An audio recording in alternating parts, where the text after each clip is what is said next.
Very good morning to all of you. Myself Manoj Kumar Sharma. हर घर पाठशाला के कार्यक्रम के अंतर्गत आयोजित इस +1 क्लास के अकाउंटेंसी सब्जेक्ट की क्लास में आपका स्वागत है। Today we will discuss process of accounting. इससे पहले हमने डिस्कस किया कि लेखांकन क्या होता है। तो लेखांकन एक ऐसी प्रक्रिया होती है जिसमें किसी भी व्यवसाय में व्यवसायिक लेन देनों की पहचान कर उसका लेखा किया जाता है, उसका वर्गीकरण किया जाता है, उसके बाद संक्षिप्तीकरण किया जाता है और अंत में परिणामों को प्रयोगकर्ताओं तक पहुंचाया जाता है। इसे ही लेखांकन प्रोसेस कहते हैं। तो इस वीडियो के बाद आप ये जान पाएंगे कि अकाउंटिंग प्रोसेस में कौन कौन से स्टेप जो है वो होते हैं। तो 1 बाय 1 जो है हम डिस्कस करते हैं। द फर्स्ट स्टेप जो है वो अकाउंटिंग प्रोसेस का है, आइडेंटिफाइंग द बिजनेस ट्रांजेक्शन। किसी भी व्यवसाय में सबसे पहले व्यवसायिक लेन देनों की पहचान की जाती है, क्योंकि व्यवसाय में लेखांकन के अंतर्गत केवल उन्हीं लेन देनों को लिखा जाता है जिन्हें मुद्रा में व्यक्त किया जा सकता है। अर्थात ऐसे लेन देन जिनका मौद्रिक मूल्य होता है, जिन्हें हम राशि में परिवर्तित कर सकते हैं, ऐसे लेन देनों को ही जो है वो लेखांकन के अंतर्गत लेखा पुस्तकों में लिखा जाता है। अब ये जो लेन देन होते हैं उन्हें हम कैसे जो है वो आइडेंटिफाई कर सकते हैं, वो हम उन्हें आइडेंटिफाई करते हैं उनके प्रमाणकों के आधार पर। प्रमाणकों का मतलब होता है वोचर्स, ठीक है, या सोर्स डॉक्यूमेंट भी आप बोल सकते हैं इनको, सोर्स डॉक्यूमेंट। ये सोर्स डॉक्यूमेंट जो है वो ऐसे प्रलेख होते हैं जो किसी भी व्यवसायिक लेन देन का जो है वो आधार बनते हैं, प्रमाणक बनते हैं, सबूत बनते हैं। ठीक है, हम कोई भी जैसे किसी से गुड्स को खरीदते हैं तो वो हमें जो बिल देता है वो उस लेन देन का आधार है, प्रमाण है। हमें किसी से पैसे मिलते हैं, राशि प्राप्त होती है तो हमें उसे रसीद देते हैं कि हमने आपसे इतने पैसे जो रिसीव किए हैं। तो ये जो डॉक्यूमेंट होते हैं वो किसी भी लेन देन को जो है वो प्रूफ करते हैं। मतलब सोर्स डॉक्यूमेंट वो डॉक्यूमेंट होते हैं जो व्यवसायिक लेन देन को जो है वो आइडेंटिफाई करते हैं। किसी भी व्यवसाय में केवल वही लेन देन जिन्हें हम मुद्रा में व्यक्त कर सकते हैं। व्यवसाय में बहुत से ज्यादा ऐसे लेन देन हो सकते हैं जिनका व्यवसाय के लाभ हानि पर या व्यवसाय की वित्तीय स्थिति पर प्रभाव पड़ता है, लेकिन उनका कोई जो है वो मौद्रिक मूल्य नहीं होता। फॉर एग्जाम्पल जैसे किसी भी व्यवसाय में जो है वो मालिक और जो श्रमिक हैं उनके बीच बड़ा मधुर संबंध है, जो है वो बेटर रिलेशनशिप है, जिससे क्या होता है एम्प्लॉइज जो वो सेटिस्फाई होते हैं, वर्कर सेटिस्फाई होते हैं और वो अच्छा काम करते हैं, वर्किंग एफिशिएंसी बढ़ती है, प्रोडक्शन बढ़ती है, सेल बढ़ती है, प्रॉफिट्स बढ़ते हैं। ठीक है, लेकिन इन गुड रिलेशंस का, हेल्दी रिलेशंस को हम जो है वो मनी में कन्वर्ट नहीं कर सकते। उसी तरह जो है वो स्ट्राइक हो जाती है, लॉकआउट हो जाता है, हड़तालें हो जाती हैं, ठीक है, व्यवसाय बंद हो जाता है, तो उसके कारण भी जो है वो व्यवसाय में हानि हो सकती है। लेकिन ऐसे बहुत से लेन देन होते हैं जिन्हें जो है हम मुद्रा में व्यक्त नहीं कर सकते। प्रतियोगिता बढ़ जाती है मार्केट में तो उससे भी व्यवसाय में जो है वो लॉस होने के चांसेस हो सकते हैं। लेकिन ये कुछ ऐसे लेन देन हैं जिन्हें हम मुद्रा में व्यक्त नहीं कर सकते। तो सबसे पहला स्टेप जो है वो अकाउंटिंग प्रोसेस का है, identification the financial, identification the transaction. केवल वही लेन देन जो है वो लेखांकन के अंतर्गत लिखे जाते हैं जिन्हें मुद्रा में व्यक्त किया जाता है। Then second step is recording of business transaction. अब आइडेंटिफिकेशन के बाद हम जब लेन देन को आइडेंटिफाई कर लेते हैं कि वो फाइनेंशियल करेक्टर का है, उसे हम मुद्रा में व्यक्त कर सकते हैं, तो उसके बाद उस लेन देन को लेखा पुस्तकों में लिखा जाता है। ये एक लेखांकन प्रक्रिया का दूसरा चरण है, दूसरा स्टेप है। इस चरण में क्या किया जाता है, सबसे पहले लेन देन को जो है वो रोजनामचा, जिसे हम कहते हैं जर्नल, जिसे हम जर्नल भी कहते हैं, रोजनामचा में लिखा जाता है। एक छोटा व्यापारी जो होता है उसके लेन देन भी बहुत कम होते हैं, उसके पास ट्रांजेक्शन्स कम होती हैं, इसलिए वो जो है वो रोजनामचा में अपने लेन देनों को लिख लेता है। तो रोजनामचा जो है वो जर्नल जो है it is the first entry book. The book in which the transaction is recorded for the first time. सबसे पहले जिस पुस्तक में एक व्यापारी लेन देनों को लिखता है उसे जो है हम रोजनामचा कहते हैं, जर्नल कहते हैं। और अगर व्यवसायी के पास जो है वो लेन देन कम है तो वो इस रोजनामचा में ही सभी लेन देनों को लिख लेता है, ठीक है। लेकिन जब जैसे जैसे व्यवसाय का पैमाना बढ़ता है उसके लेन देनों की संख्या भी बढ़ती है, तो एक ही बुक जिसे हम रोजनामचा कह रहे हैं उसमें लेन देनों को लिखना जो है वो पॉसिबल नहीं हो पाता है। इसलिए व्यवसाय में क्या किया जाता है, इस रोजनामचे को सब डिवाइड कर दिया जाता है। मतलब एक जो ये मेन प्रधान बही होती है, मेन बुक होती है, उसको कई बुक्स में बांट दिया जाता है जिनको हम सब्सिडरी बुक्स या सहायक बहियां कहते हैं। और इन सहायक बहियों में जो है हमारे पास बहुत सी बुक्स हैं, जैसे कैश बुक है हमारे पास, जैसे परचेज बुक है, देन उसी तरह परचेज रिटर्न बुक है, सेल बुक है, सेल्स रिटर्न बुक है, ओके, जर्नल प्रॉपर है।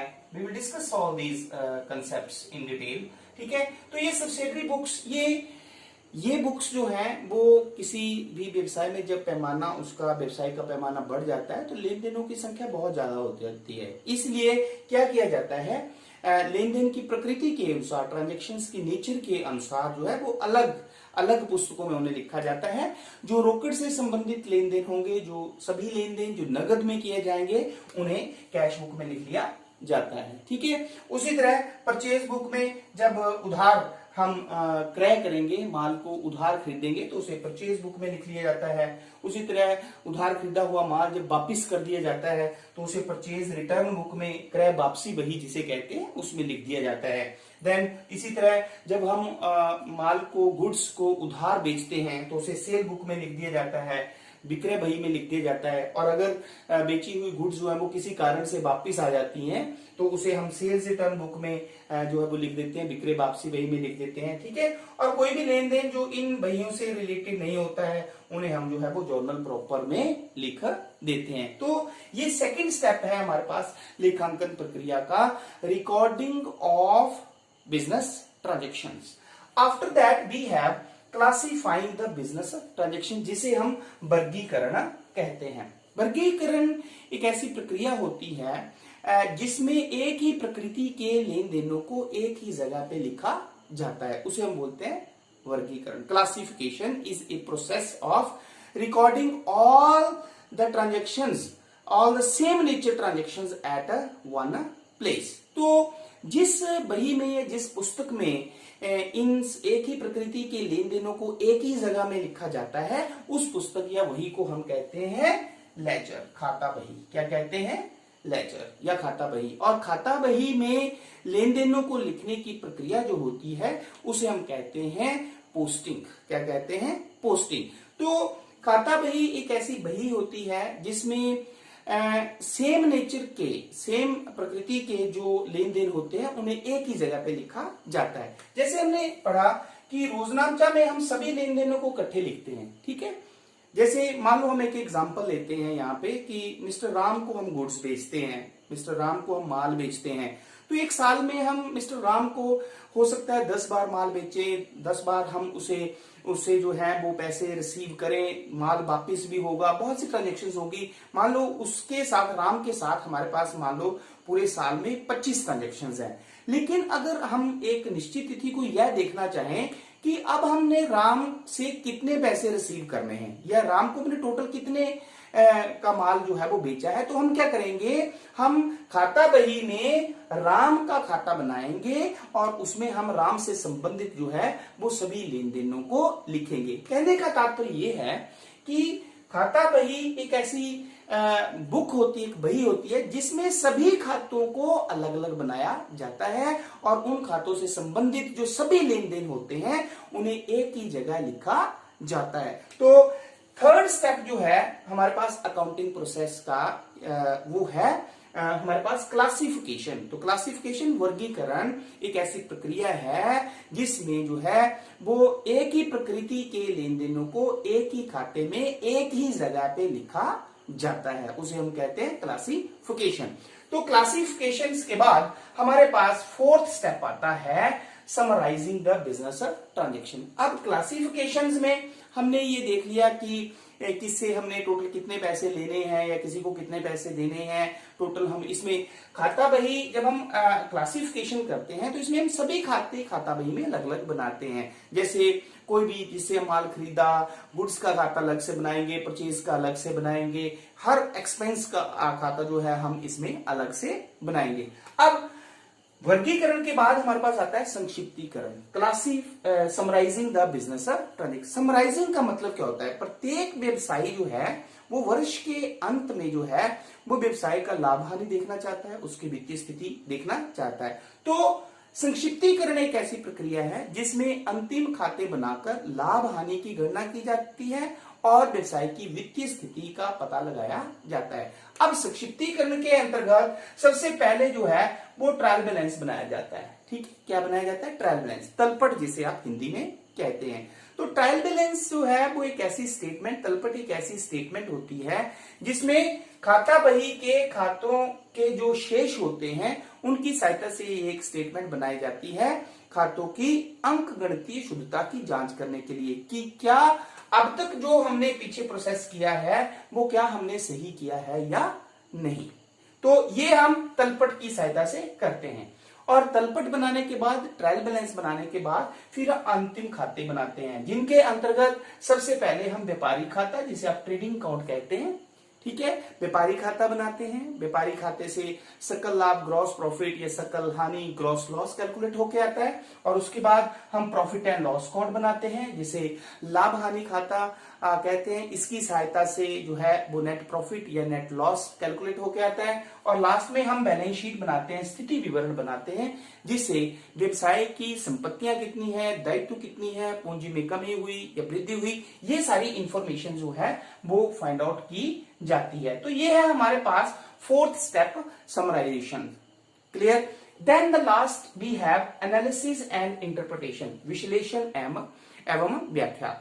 तो एनालिसिस और इंटरप्रिटेशन में क्या किया जाता है? जो हम अंतिम खाते बनाते हैं इन्हें हम फाइनल अकाउंट भी कहते हैं, trading account, profit and loss account and balance sheet. ये जब हम अंतिम खाते बनाते हैं इनके रिजल्ट्स को इनके प्रयोगकर्ताओं तक जो है वो व्याख्या करना, उन्हें सूचनाएं प्रदान करना ही एनालिसिस एंड इंटरप्रिटेशन कहलाता है।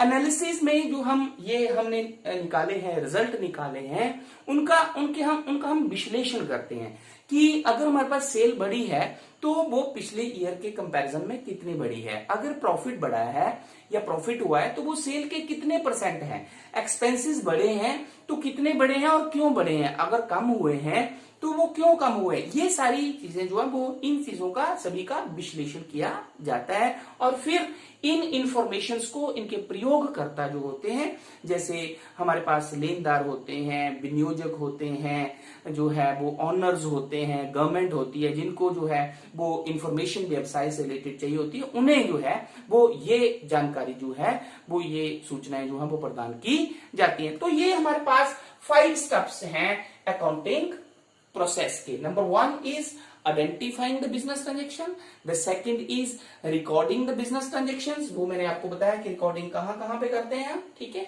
देन क्लासिफिकेशन, वर्गीकरण, ठीक है, हम कैसे करते हैं, क्लासिफिकेशन हम कैसे करते हैं। Then fourth one is summarising the business transaction, जिसे हम जो है वो संक्षिप्तीकरण कहते हैं, संक्षिप्तीकरण में क्या क्या किया जाता है। And then last one is analysis and interpretation, विश्लेषण एंड व्याख्या करना जिसे हम कहते हैं। तो आई होप कि इस वीडियो के से आपको ये कंसेप्ट जो है वो समझ में आ गए होंगे। Thank you very much.